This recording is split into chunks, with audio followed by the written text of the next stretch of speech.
Assalamualaikum warahmatullahi wabarakatuh. Bismillahirrahmanirrahim. Alhamdulillahirrabbilalamin.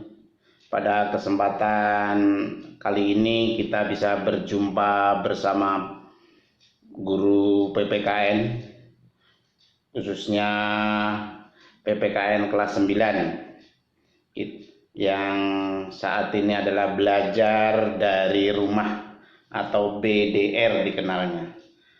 Pelajaran PPKN kelas 9 ini kali ini kita akan membahas tentang bab 4, yaitu pertemuan yang ketiga, yaitu tentang bentuk keberagaman masyarakat di Indonesia. Agar siswa nantinya mengerti dan memahami keberadaan bentuk keberagaman masyarakat di Indonesia. Jadi permasalahan keberagaman dalam masyarakat Indonesia, siswa diharapkan untuk mengerti dan juga memahami tentang keberagaman masyarakat di Indonesia. Keberagaman masyarakat Indonesia meliputi suku, bangsa, agama, budaya, adat istiadat, bahasa daerah, serta beraneka ragam golongan, serta politik, pandangan politik. Yang A yaitu suku bangsa. Suku bangsa yang tersebar di Indonesia merupakan warisan sejarah bangsa. Persebaran suku bangsa dipengaruhi oleh faktor geologis, perdagangan melalui laut, dan kedatangan para penjajah di Indonesia. Persebaran yang luas menjadikan suku bangsa di Indonesia memiliki ciri dan karakter tersendiri yang berbeda antara satu bangsa yang satu dengan bangsa yang lainnya. Yang kedua yaitu adat istiadat. Adat istiadat itu peraturan tentang perubahan manusia yang lazim dilakukan sejak zaman nenek moyang kita dan diakui oleh keturunannya. Adat yang telah melembaga disebut adat istiadat. Adat istiadat berupa tata kelakuan yang relatif turun-temurun dari generasi ke generasi sebagai warisan nenek moyang, sehingga kuat integrasinya dengan pola-pola perilaku dalam masyarakat. Sedangkan adat yang memiliki sanksi hukum disebut dengan hukum adat.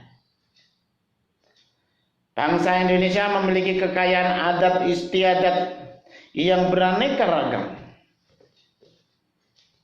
dari berbagai daerah di seluruh Nusantara.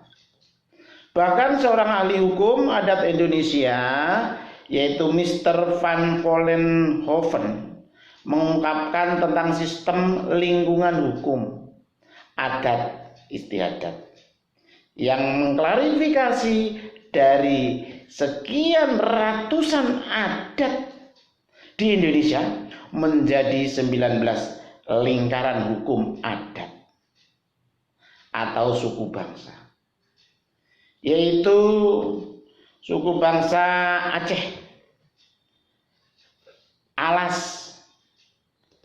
Batak, dan Gayo, Minangkabau, Sumatera Selatan, Melayu, Bangka, Belitung, Kalimantan, Maesa, Gorontalo, Sulawesi Selatan, masih banyak lagi seperti di Jawa juga, seperti di Jawa Tengah, Jawa Barat.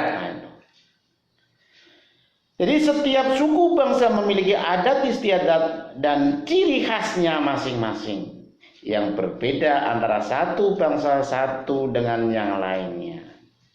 Hal ini nampak dari keanekaragaman budaya daerah seperti dari rumah adatnya, pakaian adatnya, senjata tradisionalnya, alat musik tradisionalnya, termasuk lagu-lagu daerahnya, tarian juga daerah, makanan khas tradisional, kerajinan khas daerah, termasuk upacara-upacara adat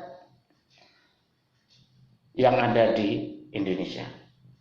Ada beberapa daerah di wilayah Indonesia yang memiliki sistem kekerabatan yang masih kuat atau kental dianut oleh masyarakat. Sistem kekerabatan itu diantaranya satu, sistem parental.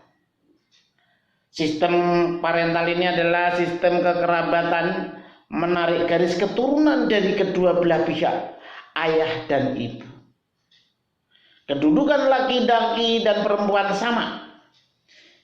Misalnya di daerah Aceh dan Jawa, khususnya Jawa Barat. Di daerah parental, apabila suatu anggota masyarakat akan menyelenggarakan pesta perkawinan, maka menurut adatnya biaya pesta ditanggung oleh kedua belah pihak. Di Jawa Barat misalnya, dengan adat suku Sunda, biasanya pihak laki-laki mengeluarkan biaya yang membawa barang-barang seserahan, namanya seserahan, pemberian dari laki-laki, serta memberikan bantuan dana untuk penyelenggaraan pesta kepada pihak perempuan. Sedangkan pihak perempuan mengeluarkan biaya untuk penyelenggaraan pestanya. Ini di Jawa. Yang kedua yaitu sistem patrilineal. Sistem patrilineal ini adalah sistem kekerabatan narik garis keturunan dari pihak bapak. Kedudukan laki-laki lebih tinggi dibandingkan perempuan. Jadi lagi tinggi dengan perempuan. Misalnya di daerah Palembang dan Batak. Di daerah patrilineal, jika ada suatu anggota masyarakat akan menyelenggarakan pesta perkawinan, maka seluruh biaya perkawinan ditanggung oleh laki-laki. Luar biasa, laki-laki patrilineal. Sedangkan pihak perempuan tidak dibebankan untuk menanggung biaya perkawinan, kecuali atas kesepakatan kedua belah pihak, kecuali itu. Yang ketiga yaitu matrilineal. Matrilineal itu adalah kekerabatan menarik garis keturunan dari pihak ibu. Kedudukan perempuan lebih tinggi. Jadi dibandingkan laki-laki. Misalnya di daerah Minangkabau. Di daerah matrilineal, jika ada suatu anggota masyarakat akan menyelenggarakan pesta perkawinan, maka biaya perkawinan sepenuhnya ditanggung oleh pihak perempuan. Waduh, luar biasa perempuan. Dan pihak laki-laki tidak dibebankan untuk menanggung biaya perkawinan, kecuali atas kesepakatan kedua belah pihak. Yang terakhir yaitu C, yaitu tentang agama. Agama merupakan satu hal yang tidak terpisahkan dari kehidupan masyarakat Indonesia. Keanekaragaman suku, bangsa, letak geografis, dan latar belakang sejarah merupakan faktor penyebab terjadinya keanekaragaman tersebut. Pemerintah hal ini untuk yang berkuasa menetapkan agama yang ada di Indonesia. Ada agama Islam, ada agama Kristen, ada agama Hindu, Buddha, dan Konghucu. itu adalah sebagai agama yang resmi diakui penduduk Indonesia. Jadi yang sah itu ada agama Islam, Kristen, Katolik, Hindu, Buddha, dan Konghucu. Mungkin pertemuan kali ini cukup sekian. Mudah-mudahan bermanfaat bagi kita semuanya, dan mudah-mudahan kita bisa ketemu di minggu yang akan datang. Terima kasih. Akhir kalam, wassalamualaikum warahmatullahi wabarakatuh.